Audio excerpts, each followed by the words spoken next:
4 o'clock ಎದ್ದು ನಾನು ready ಆಗ್ತಿದ್ದೆ. ಇವಳು ಯಾಕಪ್ಪ ಇವಾಗ ರೆಡಿ ಆಗ್ತಿದ್ದಾಳೆ ಅಂತ ನಿಮಗೆ ಗೊತ್ತಾಗಬೇಕು ಅಂತಂದರೆ ಈ ವಿಡಿಯೋನ ಮಿಸ್ ಮಾಡಿದೆ ನೋಡಿ. ನಾವೆಲ್ಲ ಪ್ಲಾನ್ ಮಾಡ್ಕೊಂಡು ವೀಕೆಂಡಲ್ಲಿ ಒಂದು ಪ್ಲೇಸಿಗೆ ಹೋಗೋಣ ಅಂತ ಡಿಸೈಡ್ ಮಾಡ್ಕೊಂಡು ಎಲ್ಲರೂ ಇಲ್ಲಿಂದ ಹೊರಟ್ವಿ.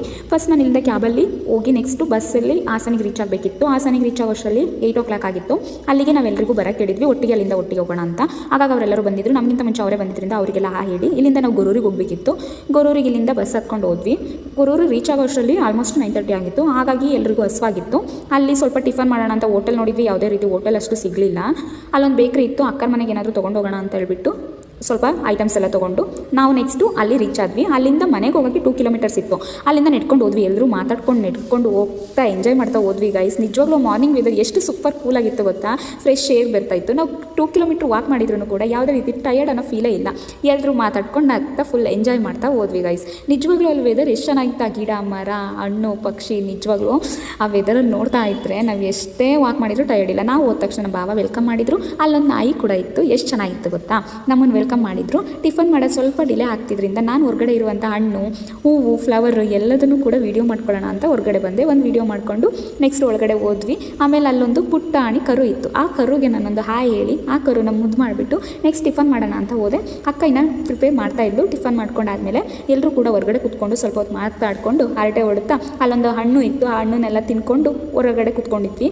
ಅಲ್ಲಿಂದ ನೆಕ್ಸ್ಟ್ ಹೊರಗಡೆ ಹೋದಾದ್ಮೇಲೆ ನಮಗಲ್ಲೊಂದು ತೊಟ್ಟಿ ಇತ್ತು. ಆ ಮರಗಳ ಮಿಡಲಲ್ಲಿ ಒಂದು ತೊಟ್ಟಿ ಇತ್ತು ಗೈಸ್. ನಿಜ ಅಲ್ಲಿ ಎಷ್ಟು ಎಂಜಾಯ್ ಮಾಡಿದ್ವಿ ಗೊತ್ತಾ. ಸಖತ್ತಾಗಿತ್ತು ಗೈಸ್. ಅಲ್ಲೆಲ್ಲ ಎಷ್ಟೊಂದು ಮಳೆ ಬರ್ತಿದ್ರು ನಮಗೆ ಫೀಲೇ ಇಲ್ಲ. ಮಳೆ ಬಂದ್ರೂ ನೀರಲ್ಲಿ ಆಟ ಆಡಿದ್ದು ಫುಲ್ ಡೇ ಆಟ ಆಡಿದ್ವಿ. ನೆಕ್ಸ್ಟ್ ಮಧ್ಯಾಹ್ನ ಎಲ್ಲರಿಗೂ ಹಸುವಾಗ್ತಿತ್ತು ಅಂತ ಊಟ ಮಾಡಿಕೊಂಡು ಮತ್ತೆ ಹೊರಗಡೆ ಹೋಗೋಣ ಅಂತ ಹೊರಗಡೆ ಹೋದ್ವಿ. ಅಲ್ಲೊಂದು ಕಾಫಿ ಗಿಡ ಇತ್ತು. ಕಾಫಿ ತೋಟನೇ ಇದೆ ಗೈಸ್. ನಿಜವಾಗ್ಲೂ ತುಂಬ ಚೆನ್ನಾಗಿದೆ. ನಾನು ನೋಡೇ ಇರಲಿಲ್ಲ ಯಾವತ್ತೂ ಈ ಥರ ವೆದರ್ನ. ಅಲ್ಲೆಲ್ಲ ನೋಡಿಕೊಂಡು ಆಟ ಆಡ್ಕೊಂಡು ಹೋಗೋಣ ಅಂತ ಒಂದು ಫೋಟೋ ತೆಕ್ಕೊಂಡು ಕ್ರಿಕೆಟ್ ಆಡೋಣ ಅಂತ ಹೋದ್ವಿ. ನಮ್ಮ ಜೊತೆ ನಾಯಿ ಕೂಡ ಬಂದಿತ್ತು ನಮ್ಮ ಆಟ ನೋಡೋಕ್ಕೆ. ಎಷ್ಟು ಚೆನ್ನಾಗಿತ್ತು ಗೊತ್ತಾ ಅಲ್ಲಿನ ವೆದರು. ಅದಕ್ಕೆ ಅಂತಲೇ ನಾನು ಅಲ್ಲೊಂದು ಸ್ವಲ್ಪ ರೀಲ್ಸ್ ಎಲ್ಲ ಮಾಡಿಕೊಂಡೆ. ಮತ್ತು ಅಲ್ಲಿಂದ ಸಂಜೆ ಮನೆಗೆ ಬಂದ್ವಿ ಆಟ ಆಡಿಕೊಂಡು. ಮನೆಗೆ ಬಂದ ತಕ್ಷಣ ಗೋಲ್ಗುಪ್ಪ ತಿನ್ಕೊಂಡು ಫುಲ್ ಎಲ್ಲರೂ ಎಂಜಾಯ್ ಮಾಡಿದ್ವಿ. ಆಮೇಲೆ ಒಂದು ಫೈರ್ ಕ್ಯಾಂಪ್ ಥರ ಕ್ಯಾಂಪ್ ಹಾಕೋಣ ಅಂತ ಹಾಕಿದ್ದು. ಎಲ್ಲರೂ ಫುಲ್ ಡ್ಯಾನ್ಸ್ ಮಾಡ್ಕೊಂಡು ಮಸ್ತ್ ಮಜಾ ಮಾಡಿದ್ವಿ. ಆ ಡೇನ ಫುಲ್ಲು ಎಲ್ಲರೂ ಡ್ಯಾನ್ಸ್ ಮಾಡಿದ್ರು, ದೊಡ್ಡವರು ಕೂಡ ಡ್ಯಾನ್ಸ್ ಮಾಡಿದರು. ಮತ್ತು ಎಲ್ಲರೂ ಕೂಡ ಮಲ್ಕೊಂಡು ನೆಕ್ಸ್ಟ್ ಮಾರ್ನಿಂಗು ಮತ್ತೆ ಅಲ್ಲಿನ ವೆದರ್ ನೋಡೋಣ ಅಂತ ಮಾರ್ನಿಂಗೇ ಹೋದ್ವಿ. ಅಲ್ಲಿ ಸ್ವಲ್ಪ ಹಣ್ಣಿದ್ದಾವೆ ಕಿತ್ಕೊಬರೋಣ ಅಂತ ಹೋಗಿದ್ವಿ. ಹಳಸಿನ ಹಣ್ಣು, ಸೀತಾಫಲ, ಸೀಬೆಕಾಯಿ ಮತ್ತು ಅಲ್ಲೊಂದು ಪುಟ್ಟು ಹೊಳೆ ಕೂಡ ಹರಿತಾ ಇತ್ತು, ನೀರು ಕೂಡ ಹರಿತಾ ಇತ್ತು.